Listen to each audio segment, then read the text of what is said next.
Folks, welcome back to another episode of the Hurricane H Show, where we bring you the real, the raw, and the revolutionary. I'm your host, Hurricane H, and today's guest is a living legend in the words of direct selling and network marketing. He's a best-selling author, a 40 years plus year veteran of the industry, and the voice behind the hit podcast Leaving Nothing to Chance, where he shares powerful conversations with some of the most respected leaders in entrepreneurship.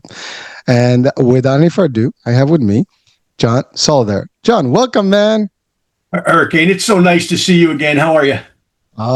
Great, terrific, and I'm going to enjoy this discussion with you because, especially when I have a fellow podcaster who knows how this works, and you and I, we had a bit of a chat about how you started this thing and, how it is today. And I mean, it's pretty good stuff that you do. Your podcast is pretty awesome too. And, I want people to actually reach out and check it out as well. And the work you've done, I mean, I think we're gonna have a terrific discussion about the world that you've been in, from just the selling, the marketing, the multi-marketing level, and all the stuff that you've done, and years of working it and success stories there, as well as being an author and just the talk show host, if you want to call it that way. So let's start with the first things first. The story, how it all began back in the days, and got you into the world of sales and multi-level marketing, because there is a big thing about multi-marketing. People don't understand it well. There is a lot of controversy sometimes about it.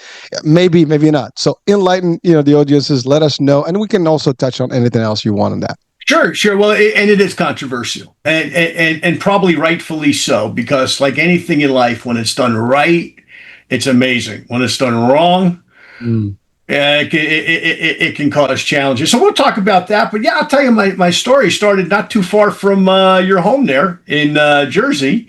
I attended Seton Hall University in South Orange. I go Pirates.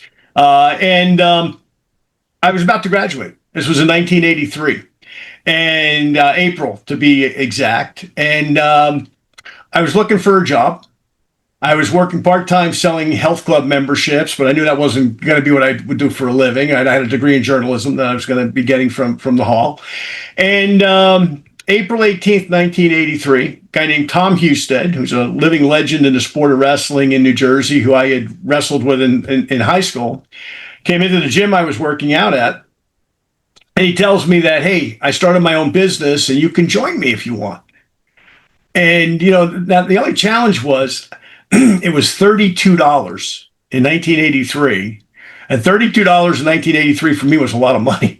So I said, Tom, I can write you a check, but I can't cover it till Friday. This was like a Wednesday or Tuesday, I don't remember. And he said, yeah, no problem. So I gave him a check, and I started my first business. There it was, April 18th, 1983. And I said, Tom, what do you do? He says, well, you just tell people about these products and you start using them yourself. And, I was an athlete, so yeah, great. Protein powders, energy products, etc. Products kind of made sense. And by May 18th, 1983, when I graduated from Seton Hall, I had made $800. Now, that doesn't sound like a lot today, but in 1983, $800 would be about $3,000 today. For a new college graduate starting their own business, I'm doing really well, but I'm still looking for a job. I mean, my parents were, of the mindset, you're going to get a job. Like, we spend all this money for you to go to college, you're getting a job. And lo and behold, one of those paradigm moments happened in my life. And that's that Ronald Reagan wound up speaking at our college commencement at Seton Hall. And 1 month to the day since I started my business, by the way, May 18th, 1983 is when he spoke. And he spoke about the fact that, and I don't know if you remember this or not, but 1983, the economy was still in really rough shape. Okay, really rough shape. Interest rates were still pretty high, and they were fixing it, but it still hadn't really caught on yet. So I'm looking for a job. Not getting one, not getting anywhere with that. And he speaks about the fact that way back in 1932, when he graduated college, similar economy, he went back to being a lifeguard in Illinois, and he runs into a successful businessman, and he says to that businessman, what should I do? I'm looking for a job. Lifeguarding is a summer job, basically, and I need to find my way. And this guy, they used to call Reagan Dutch, and those guys, he said, Dutch, what you need to do is find a business you like and then find a mentor to teach you it. Well, in Reagan's case, he liked broadcasting. So he became a broadcaster for an affiliate of the Chicago Cubs. I think it was in Iowa. And lo and behold, he was good at it.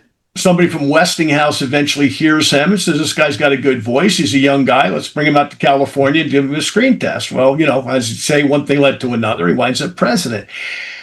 But his advice about finding a mentor made sense because I'm starting to I'm trying to put two and two together. And all of a sudden I'm saying, well, I made $800 just kind of fooling around, telling some friends about these products. What if I got a little bit more serious? Fast forward about another 30 days. I wound up going up to Hartford, Connecticut. Now, Hurricane, I'd never been to a business meeting in my life.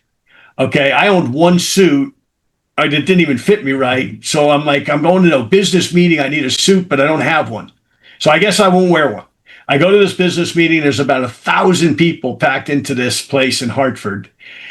And the guy doing the meeting said something that was profound. And it was this. It was for things to change, you have to change. And for things to get better, you have to get better.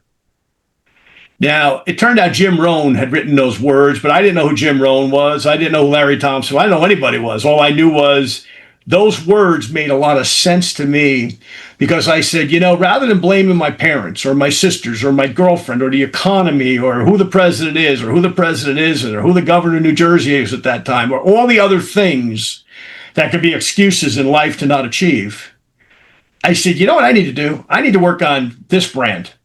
I need to get my butt to the library. I mean, I went to college, but nobody ever taught me how to make money there. Okay, I got a great education at the Hall, but nobody ever said, hey, John, here's how you make money. So all of a sudden I said, let me focus on how to make money. But to do that, I need to work on my skills. And I started going to the library, like every single day, just about that the library was open for the free public library. I was there. And I was reading books by Earl Nightingale and Mary Kay Ash and Dr. Norman Vincent Peale and all the other people who had written anything about self-development, business, where it was all kind of tied together, kind of like your show or my show, where, multitude of things that these people could discuss. And I started working on me. And by 1989, I made my first $1 million in network marketing. So I was, an overnight success story that took 7 years almost. So John, there's a lot of stuff, and by the way, we'll touch on that note that you just said, the overnight success, for 7 years, because I think that's really where people get it wrong. They think that there is such thing as overnight. So we'll touch that. But really, I mean, it's funny. I'm listening to you, and then I'm putting your podcast show title to the work you've done all this world, and now I see where the title comes from. I mean, talking about that first day, that first business meeting, and you hearing that nothing happens without you changing and willing to change the idea, right? And again, you can't leave things to change, which is your work, right? That's what you do now, and that's really is. There's no chance about success. It's hard work. You got to make some changes. And as Jim Rohn says, and I love the guy, and I follow a lot of his work myself, is the idea that you got to start working here. You're number one. You got to change things here. You got to build your skills. You got to improve your stuff. And by the way, I think Jim Rohn's story is the same. Like he went bust, whatever, and then he had to change the skills, and then he turned things around, and now he is who he is. Basically everybody quotes him, and it's just amazing and how popular he is. And his real mojo is big. I mean, you follow his stuff, you will succeed. I mean, there's no doubt. Yeah. It's like the success formula stamped over and over, talking about franchise. I mean, it does. Now, in your case, it's amazing. You said something also that is, very powerful. And I think it's, there's a joke there because you talked about library. I mean, what is that today? I mean, everybody is using AI and using all the stuff today. It's a little different. We have, literally everything on the palm of our hands today. But you're right. People that at the time were supposed to go there, and that's where you do all the improvements and the reading and the books and stuff. But the concept really, it took, you doing the necessary. And it's funny you said something about you took a good education. However, nobody taught you how to really make the money with that. I mean, and that's actually a concept people don't get. You can go to business school. They're going to give you all the concepts, if you call it that way, right? You're going to put all the practice stuff, later. But really in the courses and the stuff, you study in all the different concepts, formulas, this, that, the structures, business law here, this school, how they do, like Harvard school, business school, whatever. And you learn all these things. But they do not prepare you for the real world unless you actually get into the real world and practice it. And no one, and that's the thing. Like people are like shy about this. It's the reality of things. As a matter of fact, if you've been around long enough in terms of business world, I've been long enough into corporate, and I can tell you one thing. The first thing people ask you, and it's a true story. My best friend and my partner in business, he got himself a degree in accounting. He went to find an accounting job. He never got an accounting job. He wound up in sales, and we grew up together in the ranks, of an industry, right? And because that's what it is. You go look for a job, you wind up, not getting the job because they want experience. You can't even get somewhere unless, well, how much time do you have in this? I don't know. I have no clue. Very few people will actually give you the opportunity to start. Now, I want to go to what you said, which is something for everybody that is looking to grow themselves and improve and really get into business for their own selves if they wanted to. Because again, I actually use this in training many times, and I ask my teams, and I say, if you were given $1 million right now, would you start your business? That's one. And I ask them a different set of question, and I say, what would you start your business? Like, well, I'd love to. It's like, so the money. And then I go with the $1 million question. It's like, oh yeah. And then what kind of business, I don't know yet, but I'll start a business. Why? Because I want to be independent. I want to do stuff. Okay. Well, when you join corporate, so my philosophy was, if you join a team and you're not really starting your own company, well, if you take it as it is yours, right, you succeed. So it doesn't matter what position you're in, especially in sales, right? You treat yourself as me Inc. And that's the way, I've always proposed that. It's your own business. You're in sales. The sky's the limit. You go for it and you make it happen. You're the company. You're the CEO. You're running everything. We're just giving you the support. We're a financial institution as a corporate. And that's actually true for corporations and true for entrepreneurship, which is the case that you've done. You met a guy. Here's an opportunity. And the money was the problem. Guess what? You didn't say, oh my God, I can't do this. I'm out. You said, I'm going to write you a check. Let's make it happen. That's what actually also, I guess, makes a difference between success stories and not so success stories. People who actually pursue things and take the risk and the challenges and put whatever their money where their mouth is, get further. People that say, oh no, I can't do it. I find excuses. That's where they are. You can either have excuses or solutions. You can't have both. And that's all there is. So these are, and I purposely highlighted some of this stuff that you just, I guess, shared with our audiences, because these are powerful items that I think, if applicable, everybody that's out there can use them in real life. And they can actually take them to the bank because they are real effective and they work. And you are a true story about it. And here's the funny thing. Like you mentioned $800.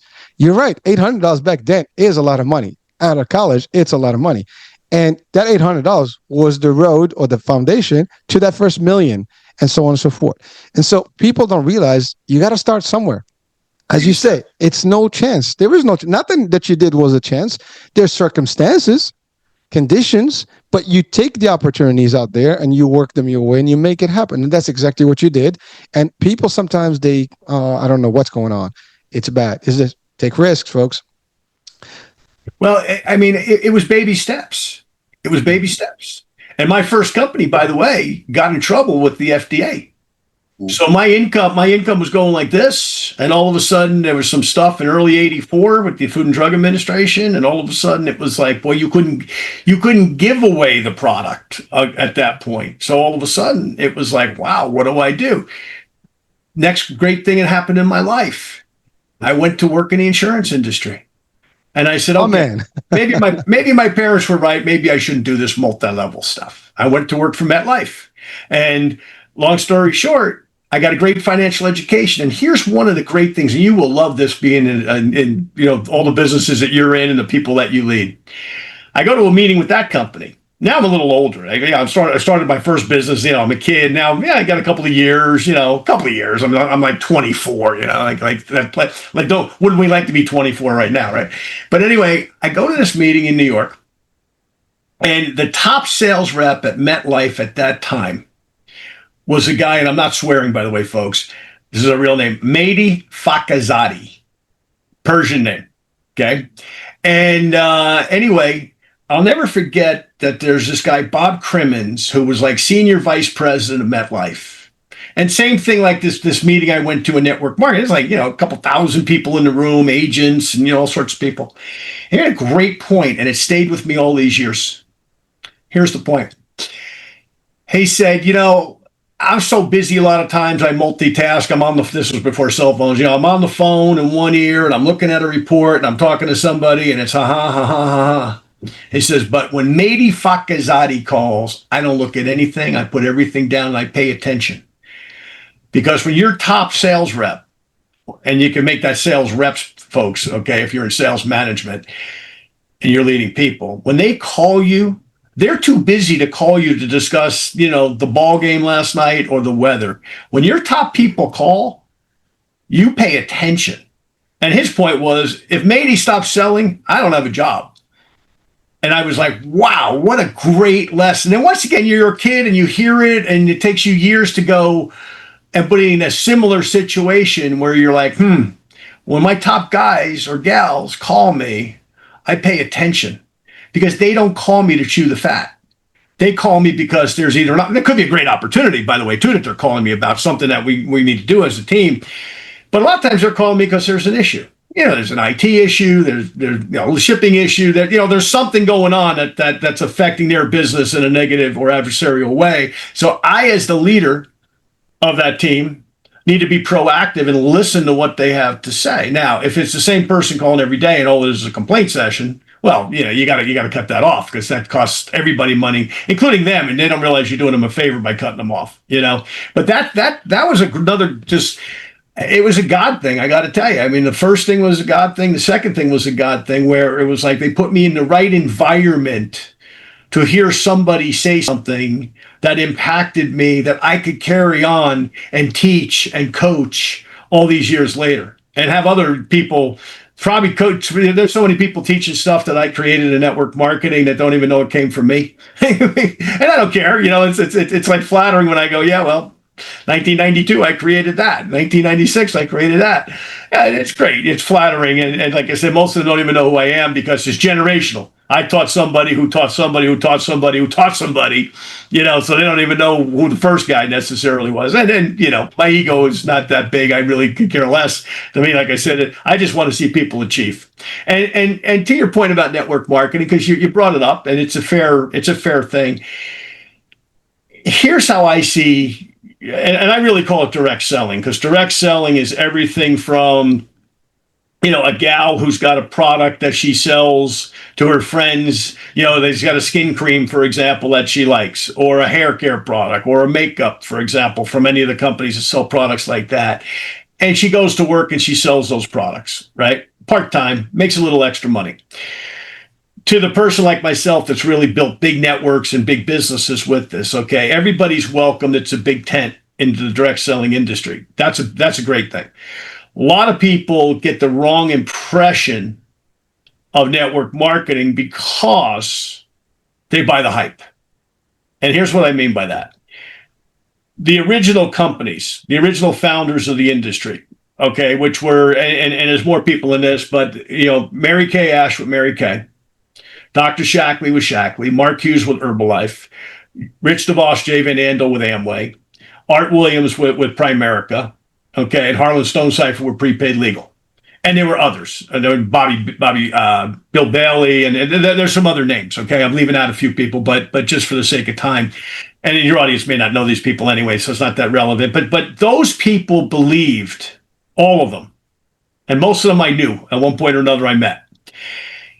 They believed that the distributor was super important, number one, because every one of those people I mentioned started their own business. They were the first distributor. They were the first guy or the first gal to go out and say, hey, buy my whatever. And they knew the rejection that people like me, have done for 42 years, right? They knew people said no. Even if it was, hey, it's my company and you're saying no to me. I don't want your stuff, right? I don't want your business. I'm not interested, right? And maybe it was their best friend or their sister, right? They understood that, okay? And that was a good thing. Second to that, they also promoted, for the most part, that these were part-time businesses. These were side hustles. This was money to put into your SEP retirement account, or your 401k or your Roth account or your kid's 529c accounts, right? Financial things. In other words, this was extra money. Originally, they used to call it pin money because women used to actually pin it inside their blouse so their husband didn't know that they made some extra money flogging whatever at work. And that became the Christmas money or the kid's violin lesson money, right? So the husband didn't know about it. It was extra. And that was very, very good. And that was very, very honorable. What happened somewhere in there was two things. Number one, investment bankers recognized that network marketing companies are tremendously profitable for the owners. And they started to buy up these companies. And they came from Wall Street. They had no idea what people like me do every day. And they had no interest in knowing what we do. They just looked at the bottom line numbers and said, hey, 100,000 people selling, 1, 2, 3 widgets per month of this particular product makes a company a bunch of money. Great. And unfortunately, not all of them, but some of them came with the wrong rationale. I'm going to fund this on debt. I'm going to take out all the money and I'm going to close the company down, or I'm going to change the compensation plan and take away from people who have built businesses for many, many years. And we've seen that bad movie the last couple of years.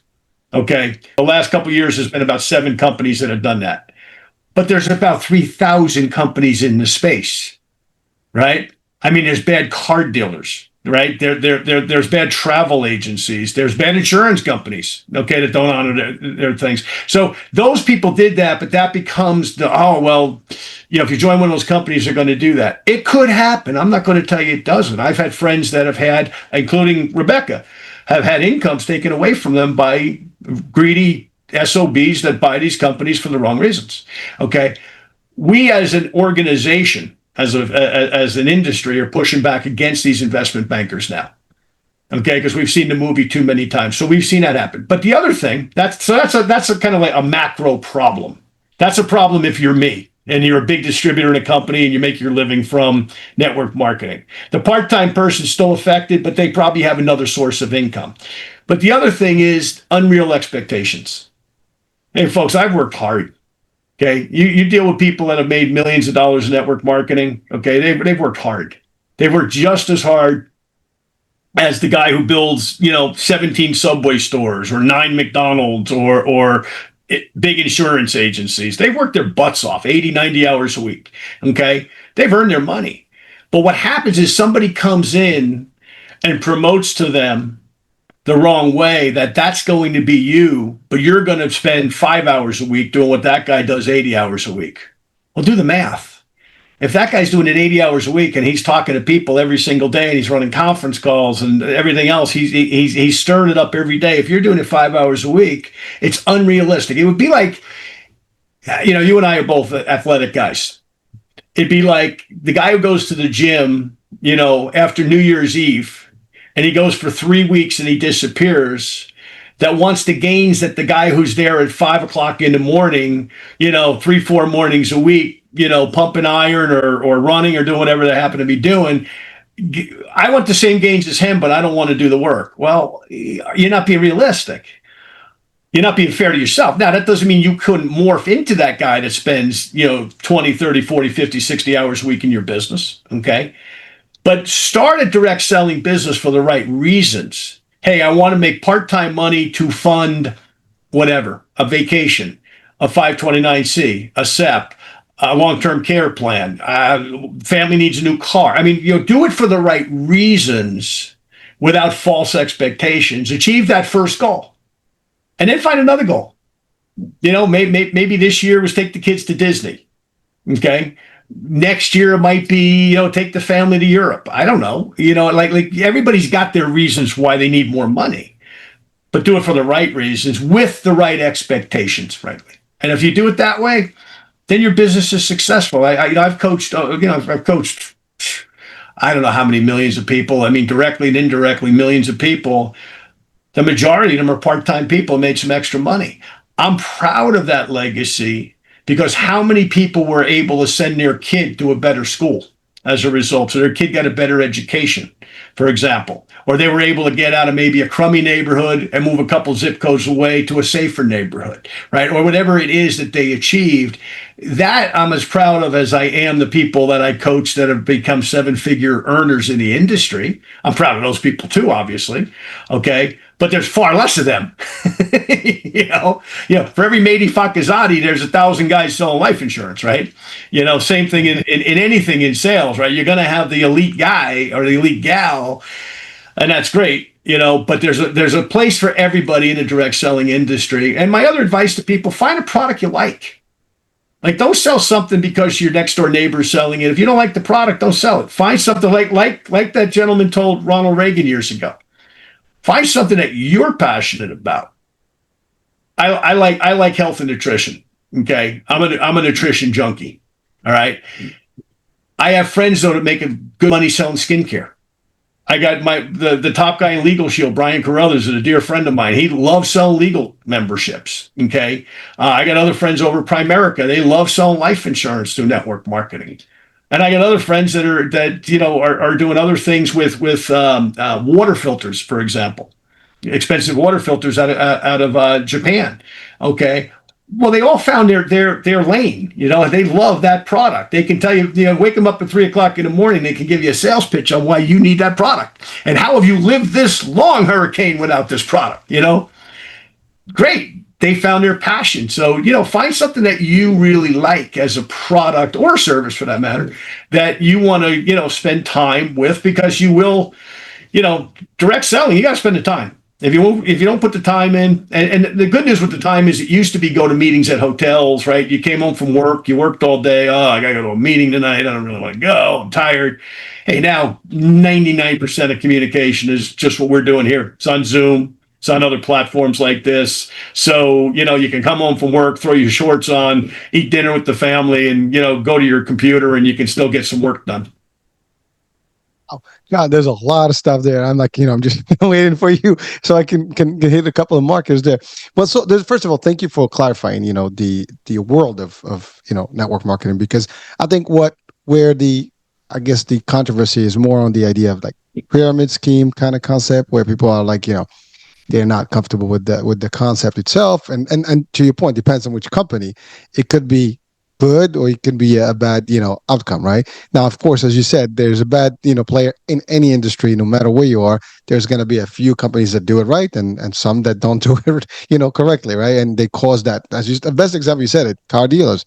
No, not all salespeople are equal, but you have some that really make it a bad rep for all of us. By the way, that is like, we always joke about this. We're the second most hated people on the planet after lawyers, right? It's a joke, right? But you know what? Everybody sells. Selling is stuff. And I love what you said. It's direct selling. And it could be selling a product or whatever of yours or whatever that you have. And it could be doing a chain sales where you have other people within, your network, your, tree, and making it happen that way. And, everybody makes a little buck on that. You've hit on all the big ones. And by the way, I did, engage with Herbalife way back in the days. I didn't push with them because my career took me, busy on the insurance side, and I wound up just focusing on that. I've actually tried Amway. I've tried Equinox water filters at the time. This was like early 90s. So I've tried a couple myself, but Herbalife was one that I actually liked because of the nutrition, all the stuff. But this is completely irrelevant, but I do remember the first day I went to Herbalife, I got stuck in the elevator. So I can never forget that. And not only that, I did something that is crazy, and most people will be like, what the hell did you just do? I actually, those elevators, the ones with the gate.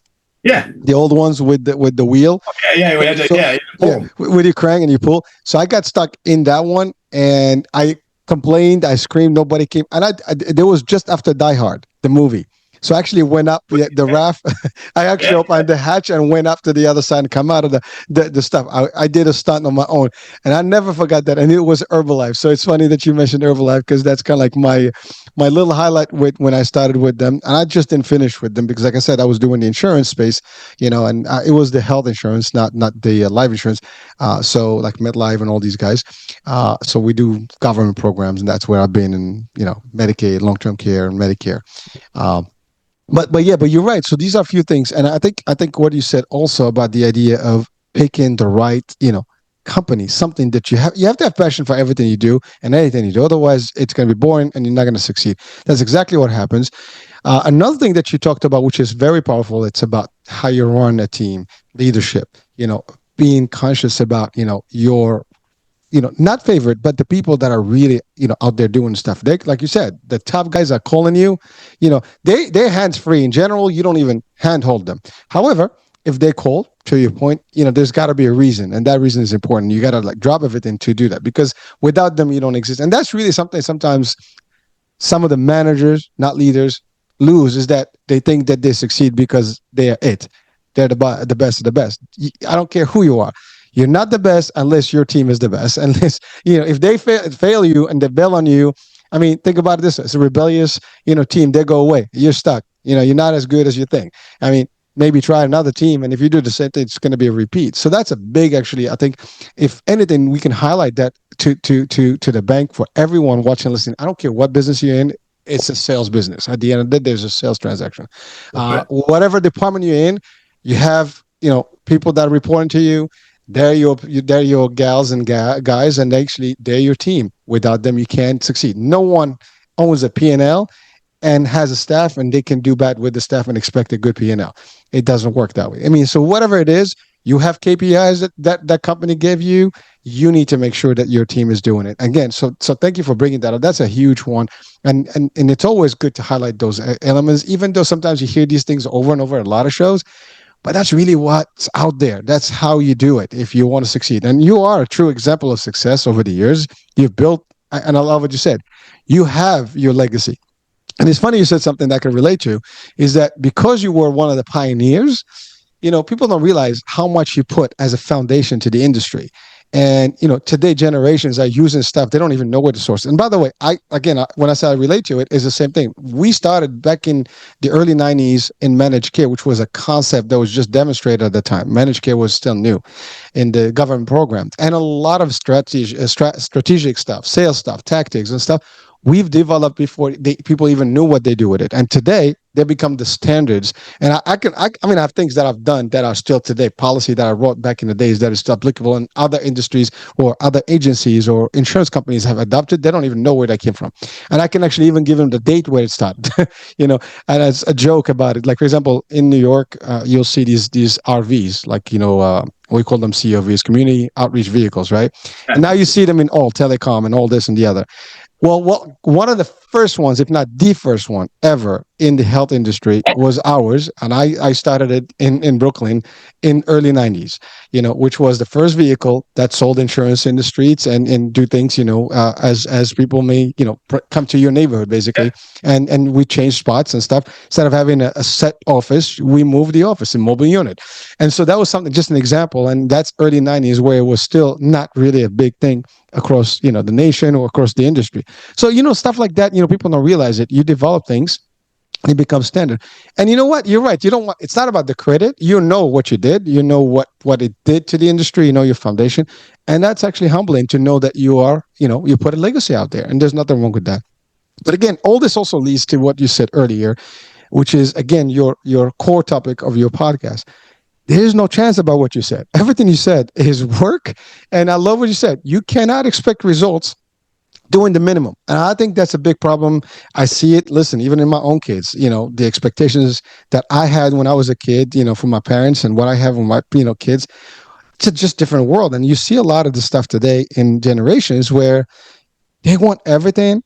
And by the way, folks, don't take this the wrong way. This is just the reality. You want quick shortcuts, and sometimes they work, but there's really not a lot of shortcuts that can make you, super rich overnight. Now, with the internet and stuff, maybe some people get lucky. They get, a good streak and they make it happen. And that's okay. There's a percentage. Again, that's a 1%, 2%, whatever, small percentage, not the population, not the whole group, right? So that's something. If you don't put the time and the energy and what it takes, the results will be equal to your input. But that's all there is. 5 hours. I love the analogy. You go to the gym, you pump 2 hours a week, and you're like, oh, I'm gonna become the Hulk. Now you're not. You're not gonna be Arnold, right? So it's just the way it is. Same thing. You diet, right? Oh, I want to look good and I want to be slim and I have six packs and stuff. You can diet all you want. I mean, if you don't watch what you're eating correctly and you don't exercise and don't sleep well and do all the other stuff, it's still not going to do the same. So everything, work is the same. You want to be that number one start. By the way, in every sales structure, you're going to have your top tier, reps, or like the A's, right? Or the 10%. And the job of a leader is to bring as many people to that 10% and move that 10% threshold to maybe a 50% of the team being at that level. And maybe, but you're always going to have top, middle ground, like your steady eddies, and you have some bottom feeders that may not actually, cut the muscles as we would refer to it in the industry. But that doesn't mean anything. They're just not cut off for the stuff. And that's something else also to understand.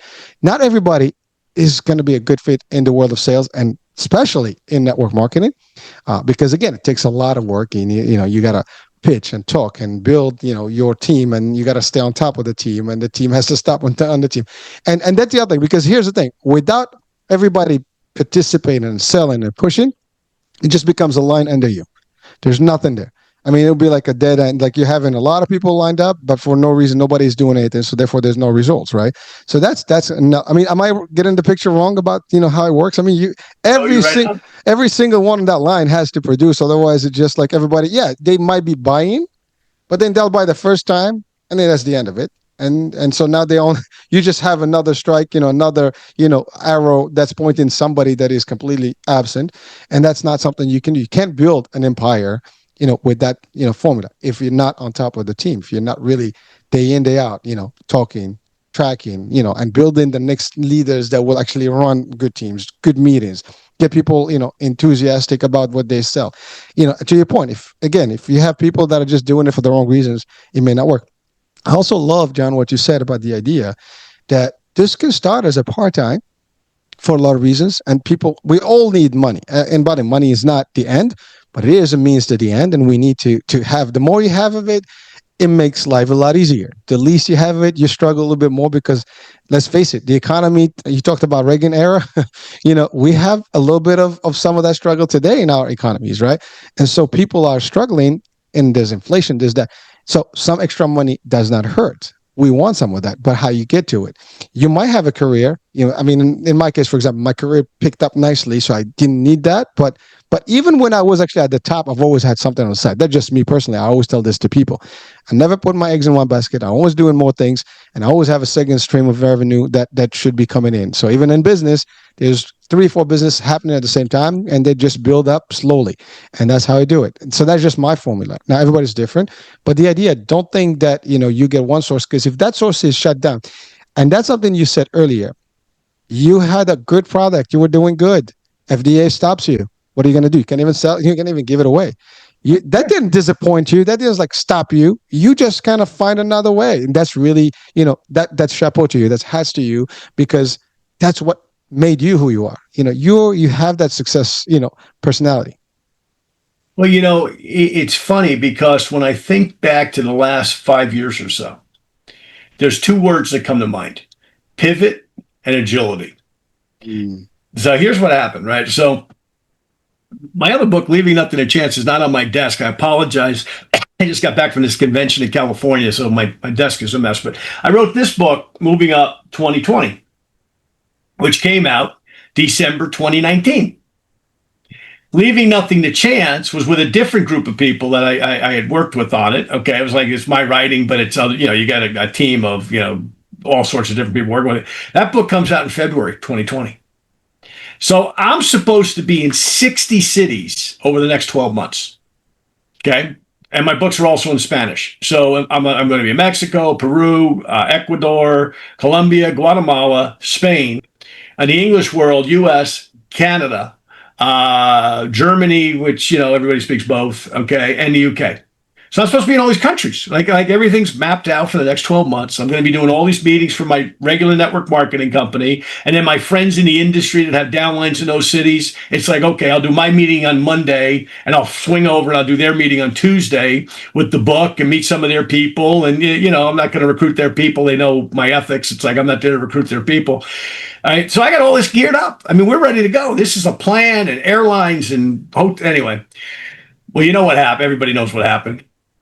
So you know what? February. It hits the fan sometime in February. I was in Monterrey, Mexico, and I was flying back to Canada. We were still living part time in Canada. My son was playing hockey up there, and I came back to Dallas on the way to kind of check on my oldest daughter, who was living at our house at the time. And I come back from Monterey, and I'm watching the news, and I'm like, I'm not going anywhere.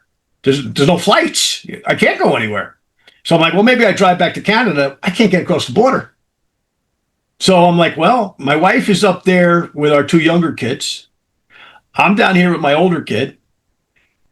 And I'm like, all these plans. Monterey, by the way, I sold 3,000 books in a day. Okay. And we took orders that went to Amazon for probably another five. Like, I'm like, we're killing it. Well, there goes that idea. Okay. By the way, books, I mean, now you can do all this stuff online. And even 5 years ago, you really couldn't. Now you can do it all online, which is much cheaper. I just did a new book on johnsolleder.com that people can download for free if they want. But anyway, I got all this money invested too. Well, what am I going to do? Keyword pivot. I'm going to pivot. How am I going to pivot? Think of it like basketball. If I'm away from the rim and you're coming down the court, you throw me the ball, I got to turn around and face the basket to throw the ball in. Right? I pivot and I go, well, let me start a podcast. Well, I might as well call it the title of the new book, Leave Nothing to Chance, right? Because at the end of the day, you know, that title came about for, it's a long story. I don't know if we'll have time for it or not, but it came about because of a philosophy that I have about preparation. Okay, how do you always have to be prepared? And anyway, so that was the first pivot. Okay, was pivoting to podcasting. Thinking I'll do this for 6 months, this COVID thing will be over, and I'll just, you know, I'll stop doing it. Okay. Where does the agility come in? The agility, about a year ago, I started to say, now I'm 64 now. I'm not a young guy. Okay. But I don't think old. You know, like if I'm with 64-year-old people, I'm like, they're talking about stuff. I'm like, what are you guys talking about? I'm talking about going to the gym and, you know, eating right and, you know, doing all kinds of things. And they're talking about how they want to retire. Well, good for them. Anyway, so about a year ago, I start realizing, boy, this AI thing is not going to go away. This AI thing is going to run the world. So you either go like this, I'm not interested, or you go like this and you say, I'm interested. I need to know what I could know. I don't need to understand it like a machine learning engineer understands it. I just need to understand it so how I can apply it in my business. I get an email from a guy one day telling me that he loved my show and he'd like to be a guest. Good. Then I get him on the show and he tells me afterwards, what do you think of my email? I said, oh, I loved it. It was very flattering. Thank you so much. He goes, I didn't write it. Oh, you virtual assistant? Nope. AI. AI wrote it? This was like the best email I ever got. I mean, just from a context standpoint, right?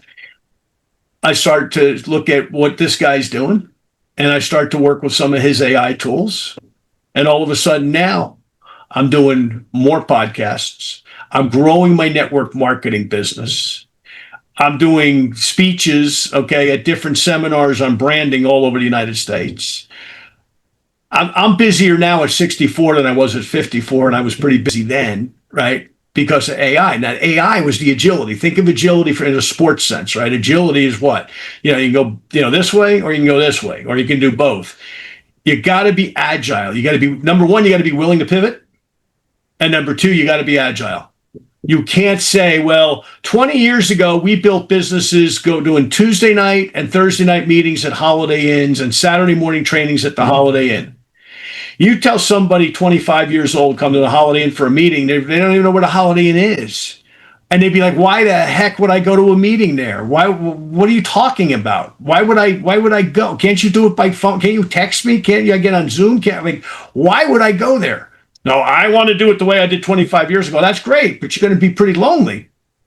You got to apply to the times. And that's where pivoting and agility came in for me, and it can be for your listeners as well. You got to be willing in your business and in your life to pivot and be agile. Okay. Now, in my case, it was podcasting and AI. In their case, it might be, hey, they haven't been in the gym in 20 years. Okay. They need to get back there, or they need to clean up their eating, or they need to do some other facet of their life that they see is not keeping up with the times. The other thing, the other key word for me, Hurricane, is engagement. You and I spoke a little bit off air about, why do we do podcasts, right? And why do a lot of people, frankly, start doing podcasts and they stop doing podcasts? Because they have, once again, I'm going to do 3 podcasts and I'm going to be bigger than Joe Rogan. No, you're not. It doesn't work that way. Okay. Hey, Joe's where he is because he's Joe, right? And you're not going to be, what's his name in New York? That a big disc jockey, Howard Stern. You're not going to be him either. And you're not going to be Steve Aoki. I mean, you're just not going to be any of these people overnight. All of those guys put in the time and the work. But I'll make this point. Why should you do a podcast? Engagement. You and I talked about this. We both have met so many great people. Some that we've done business with, some that we'll never do business with, but we just know them. Some that you'll make a referral to. For example, I made a referral to a guy that sells a machine. Okay, he sold 10 machines at $70,000 a machine. Okay, and I got a check from the guy I introduced him to. From introducing one podcast guest to another podcast guest. They did business. The guy bought 10 of these 10 $70,000 machines, and the guy sent me a check that I wasn't even expecting. I did cash it, by the way. Okay. But my point is this: you don't know who you're going to meet, and you don't know why you're going to meet them, but you're going to meet people that you're going to engage with in conversation that may lead to business or may never lead to business, but you're going to know a whole lot more people. And what's the big challenge in network marketing? What's the big problem in insurance? What's the big problem in whatever your listeners do for a living? Eventually you run out of the people you know. You've either sold them, they got your product, or they're never going to buy your product. And it doesn't matter even if they have the same last name. At the end of the day, you need to constantly make new contacts. So if you want to engage and build contact capital, I don't believe there's a better way to do it, frankly, than hosting a podcast and getting to know people and interviewing them. And once again, you don't have to have 1 million followers. Just build it, okay? And the followers will come eventually. People start to hear about you, et cetera, et cetera. But to me, this is the new media. I'll make one other point on that if I can, Hurricane, and that's if you go back to this last election, okay? And I'm not being political here, folks. I'm not taking sides, okay? But Donald Trump did over 100 podcasts. Kamala Harris did 4. Now, when you think about that, there's a rationale that Trump didn't know himself. His kid told him this, and it makes a lot of sense. People under 30, 35, they do not watch CNN, Fox, or MSNBC. Matter of fact, my 3 kids don't even own TVs. Not for any reason, but the fact that they don't know one. Their life is the cell phone, right? They want to know something, they pick up their phone, right? So all of a sudden, you get one candidate speaks to 100 separate audiences of probably anywhere between a couple of thousand listeners to Joe Rogan with millions of listeners. The other person gets on 4 shows. Well, I don't care what you're selling, if it's politics or if it's multi-level or if it's insurance or whatever. The person who does 100 versus the person who does 4 is probably going to win 9 times out of 10. To that point, as we get into the next election cycle, right, which we're rapidly getting into 2026 and 2028, people like you and I become really relevant to some of these people who go, hey, these guys actually have people listening to them.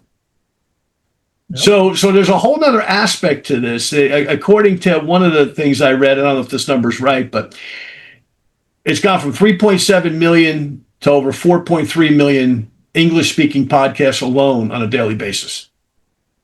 That's growth. Huge. Yeah, I'm listening to you. There's so much out there. If you're in business, you need to have those, and you cannot get stuck. I love what you said. You cannot do stuff you do today that you've done 20 years ago. It just doesn't work that way. That ship sailed. That technology is gone. It's obsolete. It's matter of fact, we just did a show live on Friday about AI and the how AI is going to be the next wave of everything, and it is already swooping everybody. So if you're not in the wave, you're not taking that little nice ride, you're gone. I mean, the train's gone, the plane's gone. It's like that joke about cruising, and I love cruising. The most expensive picture is the one you at the deck, at the dock rather, and the actual ship is sailing away. Well, that's exactly it. You don't want to do that, and you want to be on. And I love what you said, podcasting, right? I mean, we had different reasons why we got into podcasts, but really, it is at the end for engagement, to bring information and stuff, and also to connect with people. Like I told you, this is the resourceful and informative network, because actually every show that I have has a guest with their own resource and information and source of whatever it is in business. If you need a service, I have that service, already ready for you. You just click and go and link up with them, or listen to them, get a little bit of information. If you like what you hear, you can now have a service, literally, you have a menu of people that you can actually touch on. You don't have to, it's like having to Google. You have this in addition, right? So these are the things that you have to do. And that the agility, being able to move things, you don't get stuck when you get stuck. I mean, this is not, quicksand, right? You got to move. Now, quicksand is a different story. If you move too much, you're going to go down. There's a way to get out of it. But you have to be able to navigate change as it happens and see how it works and how it can benefit you. So thank you for bringing those two. Those are huge. And I love what you said. It's a law of averages, a law of numbers.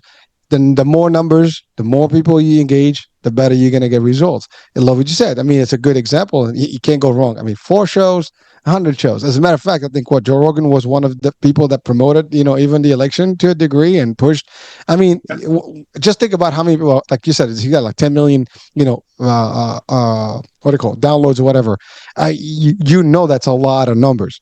And by the way, I love what you said. No one, you're starting, it's you. This is John Solleder. This is Hurricane H. We are our own entity. We have our own flavor and so on and so forth. Everybody's got. I'm not seeking to be John Rogan. Joe. He is him. I'm me. You are you. And everybody's got a different angle and so on and so forth. But we do have an engagement. We do have a certain, level of information that we bring it out there. And it's good work that we do. And I give heads up to everyone that's out there that is doing, some sort of, information that's given out there. And yes, people do it to promote their services and things like that. I love what you did. You have a book. It sucks. We have a pandemic. What are you going to do? Oh, you're going to cry and 12 months are gone. Or let me see what's up. And a lot of people did that. Exactly that. Okay, it happened. What do we do? Do we make, the end of the world is here? Or do we make let's make the best out of this thing and cook well and do things, healthy and whatever. And let's make people start up businesses. People changed careers literally and became millionaires actually since COVID, right? A lot of things happen, but it depends. It's how you approach things. And that's really it. People sometimes don't see that. And it's how you see the world. Okay. Like I see the world a little different at this age than I did, say, 20 years ago. Okay.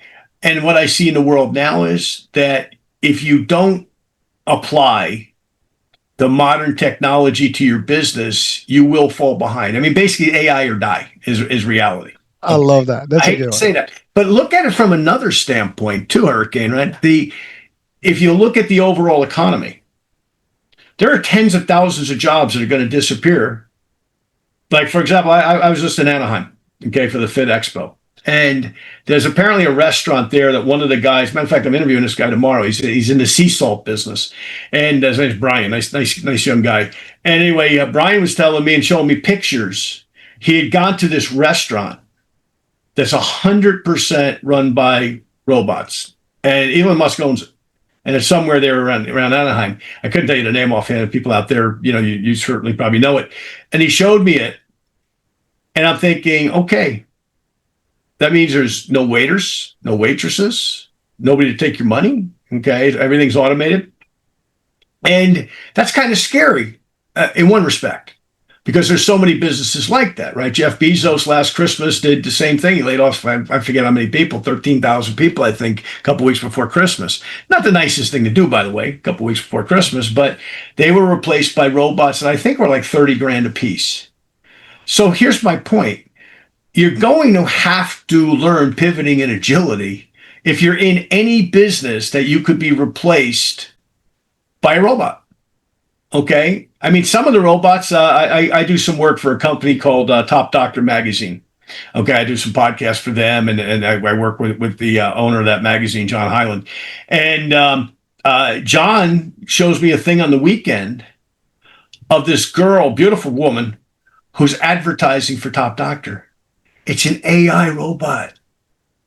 I'm like, I wanted to ask her for a date if my wife wasn't around. I mean, I'm being funny right now. My wife will hear the show. She's probably listening. But I mean, like this beautiful woman. I'm like, oh my God, she's not real. She's a robot, for God's sakes. Point being, 10 years ago, that would have been a model. That would have been a human being. That robot, somewhere along the line, you are paying for that robot services to somebody. But my point is this: don't let it scare you. Let this new economy excite you, whether you're an old guy, whether you're a little bit younger guy, whether you're a young person listening to this show. Let it excite you, but learn how to use it for your purposes, and don't sit there and say, well, COVID happened. I got these books. What am I going to do? Oh, I'll figure out a solution. Okay. Yeah, I'll give you another one. When I started way back with Herbalife in '83, I was so broke. My vehicle to go to and from Seton Hall was a $1,000 U.S. mail Jeep that I bought from the post office surplus. When I started that business, eventually it grew, and I was living in Bergen County, which you know where that is. Everybody else doesn't. But from Newark Airport, it's about a good 25, 30 miles to Newark Airport. What the company used to do is they would air freight your product into the airport. So in our case, the business I was building was Newark Airport was the place the product would go. Well, I figured out an angle. Again, I pivoted. I took that mail Jeep. Now remember, mail Jeep, was one driver. There's nobody else that could sit in it. Well, guess what? That thing would fit about $40,000 of inventory from the company. So all my older distributors, because I'm in my early 20s, single at the time, my older distributors, they didn't want to go to the airport. They would break it down. A UPS would bring it to your house, take it the extra 3 or 4 days. Well, I figured out I'll speed up the sales cycle. If people have product, they'll sell it, because the products were really easy to sell at that time. Okay. And I'm like, so I'm going to speed up the sales cycle, which makes me more money, but I'm also going to charge 3% freight for anybody's product I pick up. So I pick up $1,000 of product free. I'm charging you $30. Pays my gas and my tolls. If I have $10,000 of product, I pick up $300 extra. Okay. Well, that's like an extra source of income. So I took this funky looking mail Jeep that people used to laugh at me. Okay. I used to have to go out. The girl I was dating at the time, fortunately, she had a car. She had to drive all the time when we went on a date. But my point is, I took a negative that I could have complained and whined about, and I turned it to a positive. I turned it to an asset. Are you taking your liabilities in life, whatever they are, and saying, how do I turn them to possibilities? It's all how you see. Do you see opportunity ahead? Or do you see, oh my God, I don't understand AI. It's going to replace my job. I'm going to live under a bridge. Well, if you think like that, that's probably what's going to happen. But if you think, you know what, I'm going to figure out what I can figure out. I don't have to figure out how AI works, no more than I have to know how my car works. If I turn the key and it goes, I understand how a car goes. It's the same thing with AI. Don't let it scare you. Embrace it. Put your arms around it and say, where does it fit my insurance business? Where does it fit my multi-level? Where does it fit my car dealership? Where does it fit my whatever? How do I fit it with what I'm doing? Okay. And embrace it and use it, because that's what it's there for. It's there to be used and utilized and grow people, not robots. Okay. That's how I see it. To me, I wish I was 24 instead of 64, because boy, what an exciting time we're living in. Who knows what's next? I mean, there's so many smart people in the world that are working on these different developments that, it's just a very exciting time to be alive, frankly. John, I'm laughing because you're really, really hitting on one of the main important thing that anyone out there watching and listening today, anytime, is opportunities are always around us. It's whether you seize them or not. You really did exactly that. You see something, you use something. People see it as a negative, as you said, nothing, a beat up car, whatever. You turn it into an asset and money making machine. AI is only a tool. That's the whole thing. I mean, you're right. There are jobs that may be replaced. And the people, and I was watching the show the other day, the people that will succeed in the next wave of the future here and with everything are the people who will adapt, as you said, to the AI world and be able to engage and use it effectively. use it to whatever industry you're in. It doesn't matter. Restaurants, yes. I mean, dude, I actually was having lunch the other day, and yeah, a robot served us. Literally, I mean, we place the order, and this machine comes in, and then it gives you the actual tray. Thank you very much. Have a great day. Enjoy your meal. I mean, literally. So you're right. This is already happening. You got cars that don't have drivers. They will park where you and take you places. So this is a real thing, folks. It is a matter of time to either accept or reject. If you reject it, well, what's your alternative? You can complain, you can bitch, and whatever you want to do, but it's not going to change anything. It is happening. It is going to happen faster than you can expect it. You got to get with the program. And that's really, in corporate world, I've seen that also. A lot of people, I mean, we just made a joke, in a different show. I made a joke about in a different show because there are people that still, in order for you to get a job, you got to do a PowerPoint. I mean, this is a joke. I mean, literally. I mean, really? I mean, PowerPoint is it. That's how you scale someone with expertise. That you're gonna get them into a role that you need desperately.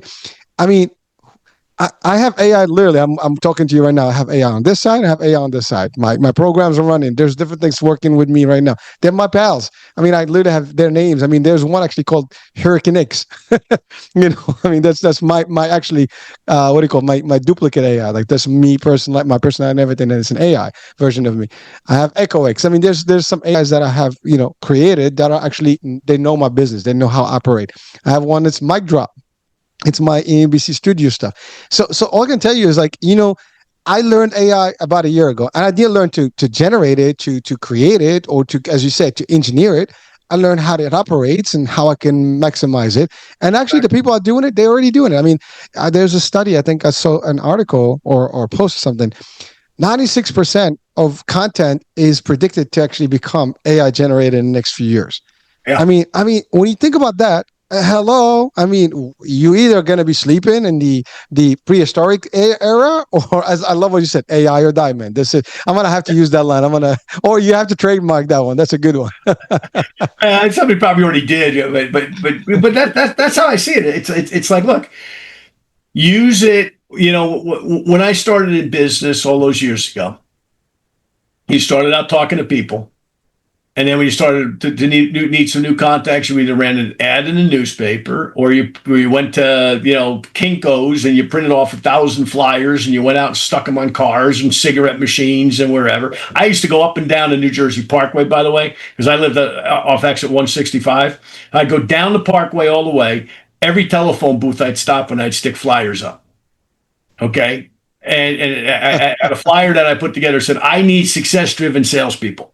And that's how I recruited. There's little tear tags on the bottom, right? Well, today you wouldn't do that. Okay, people would laugh at you if you did that, right? But then all of a sudden we got into cassette tapes. Okay, and then cassette tapes got replaced by DVDs, and then DVDs got replaced, and so on and so forth, right? So the point is this: AI is just a business tool.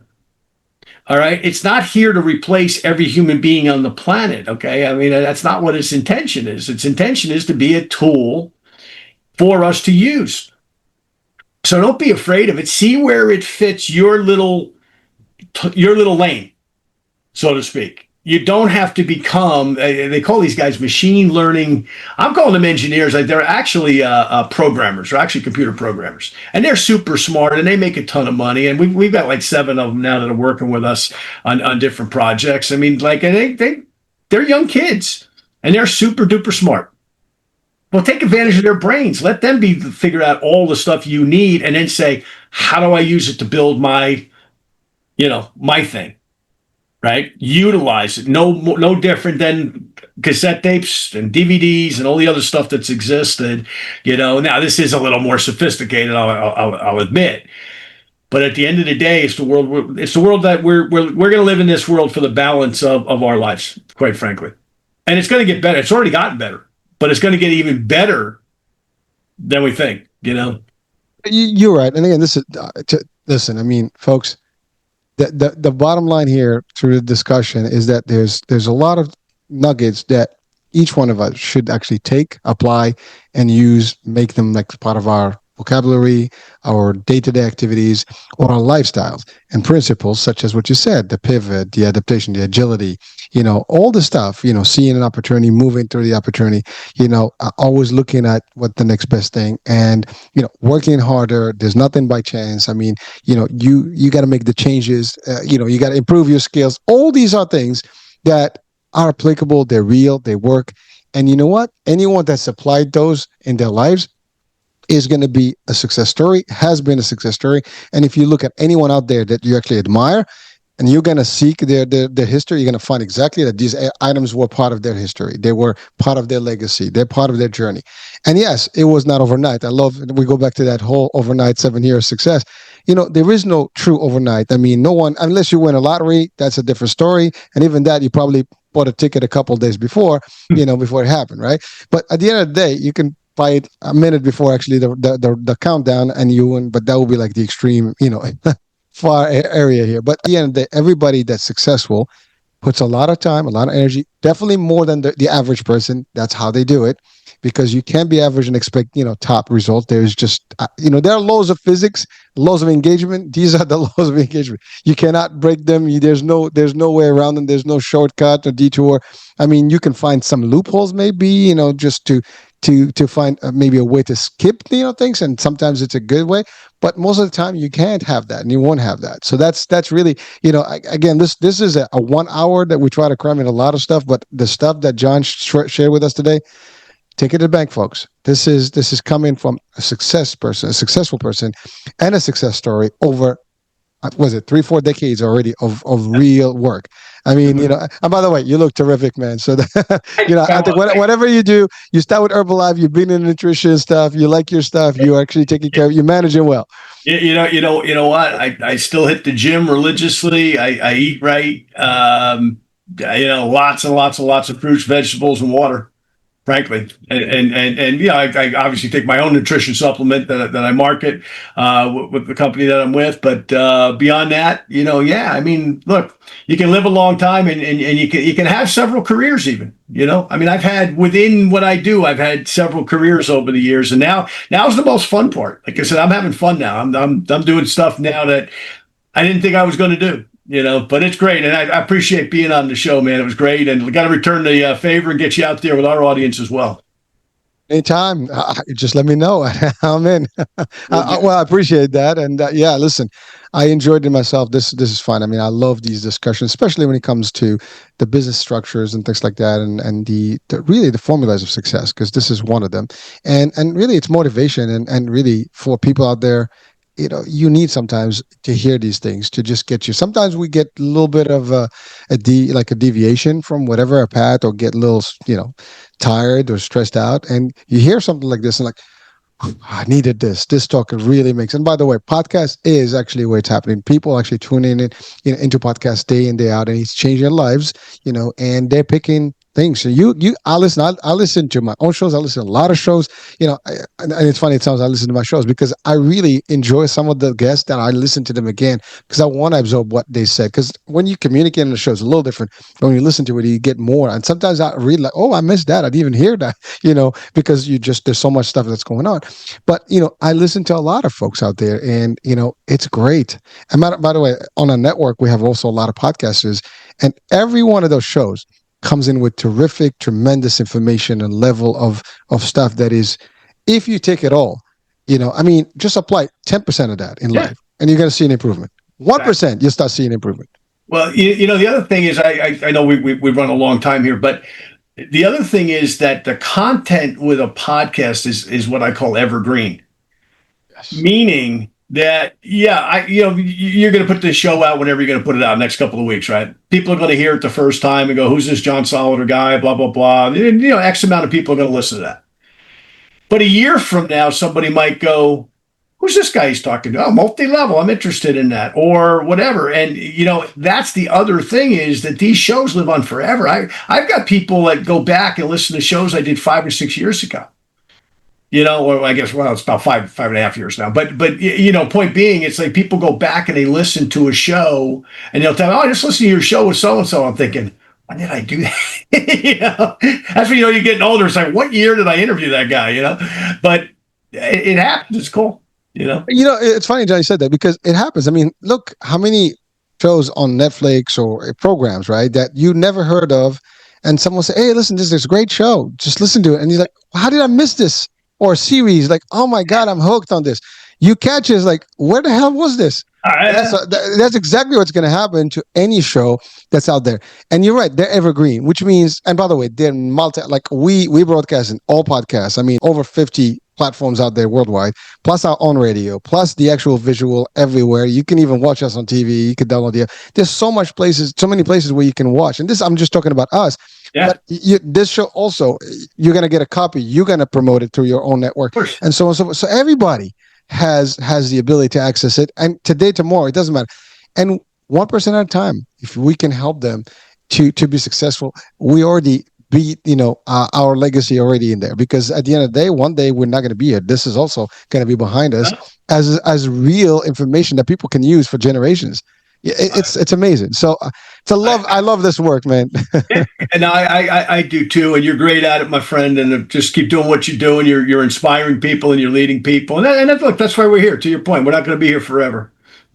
So let's impart all the wisdom that we possibly can. So just before we leave, John, how can people reach out to you? If they want to get the book, or you just connect with you and talk to you about business. Books are on Amazon.